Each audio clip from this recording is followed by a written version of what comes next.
Well, good morning. Here we are at the beginning of a new week, and I'm very glad that we are together. I appreciate everyone who watches any of these things, and if there's ever any time that you want to give us feedback, we would love to hear it. We are in the process of walking with Jesus through the Gospel of Mark. And as we do this, we're learning a lot about Jesus and about the circumstances that surrounded his life. As we look at these in more detail than perhaps just a cursory reading through allows us to have, we really begin to see some wonderful insights.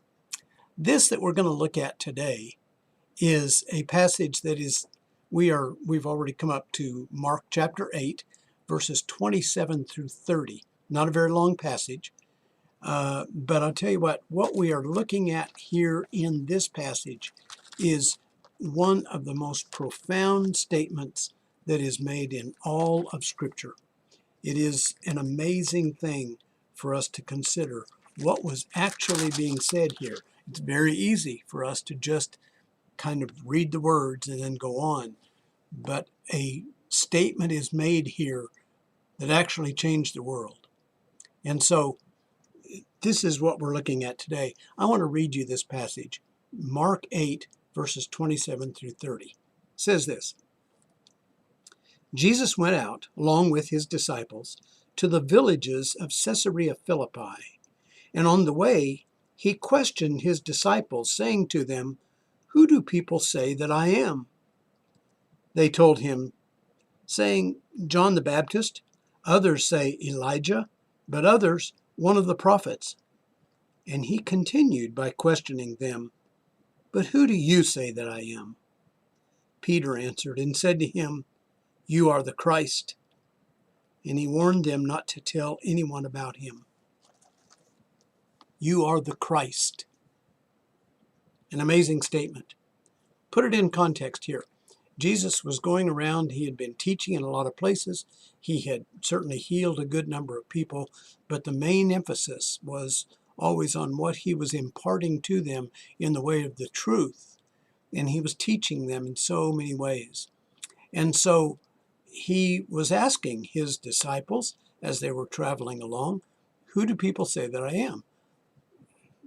People in the area were asking, "Who is this guy? How's he able to do the things that he does?"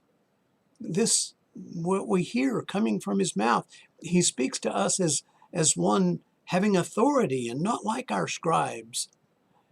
Who is this guy? It had to be a conversation that was going on all through the whole land of Palestine, but it was actually having to go on in people's houses too. People, perhaps as they sat eating together, who is this Jesus? Who is he? And there were lots of questions, and there were lots of rumors. There were lots of speculations. Some were saying he was John the Baptist come back to life. That was a little creepy, but they didn't know how else to explain who he was. John the Baptist had had a profound impact, and then he had been executed by the king.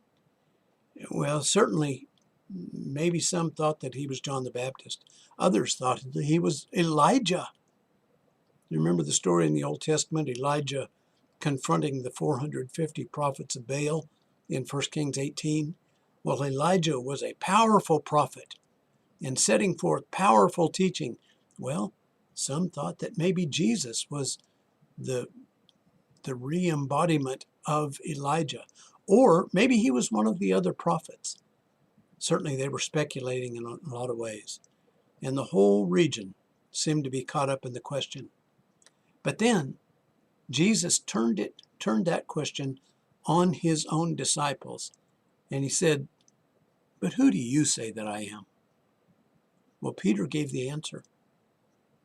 You're the Christ. In the book of Daniel, we see the word Messiah used twice. Actually, as far as the word Messiah, that's about the only time we find it in the Old Testament. Now, the foretelling of one who was coming was very, very clear, but the specific word Messiah was used there in Daniel. Understand that Messiah is in Hebrew what in Greek is Christ.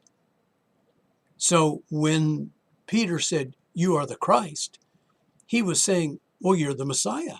You're the one that the Old Testament has been talking about. You're the one that we've been waiting for all this time. And thus, every time that we see in the New Testament the word Christ used, it is a claim of Jesus being the Messiah, being Emmanuel, God with us, God in the flesh among them. It's a powerful claim. You are the Christ. You are Messiah. He is, Peter was saying, he is the long-awaited one, the hope of the Jewish people. He is the fulfillment of the promises to Abraham. He was the fulfillment of what we see back in Isaiah. Let me read you 2 verses out of Isaiah that are pointing at this one who is coming. Isaiah 7:14, famous passage.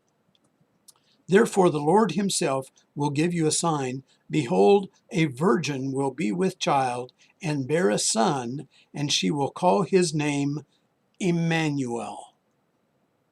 Means God with us. That's Isaiah 7:14. We go over to Isaiah 9, verse 6. For a child will be born to us, a son will be given to us, and the government will rest on his shoulders, and his name will be called Wonderful Counselor, Mighty God, Prince of Peace, Eternal Father. Amazing. An amazing statement. Here is Jesus, this human, walking around in the region of Caesarea Philippi, and he's questioning his own disciples, and they say, well, you're the Christ, and therefore you are the fulfillment of all of these things. In Matthew 16, we see another account of this same conversation that was going on, but in Matthew 16, it adds one other phrase. It just completes the phrase that evidently was given by Peter. Here in Mark, it says, when Jesus said, who do people say that I am? Peter said, well, you are the Christ. Matthew adds, the Son of the living God. This was an earth-shaking statement. Absolutely. No bigger statement had ever been made about any human being ever. Here, they were saying, God, mighty God of the universe, is here in the form of this man, this Messiah, this Christ. It's a really powerful testimony about who Jesus is, coming from those who knew him best. Actually, today, we are still the living testifiers of that same amazing truth. By the way that we live, we are supposed to be saying to the world, we follow Jesus because Jesus is the Christ. He is God with us. That's why we are disciples of Jesus. Powerful statement. Keep in mind what's happening at this point. Jesus is indeed walking around Caesarea Philippi, but he has already turned his face toward Jerusalem. And a lot of things are starting to come together.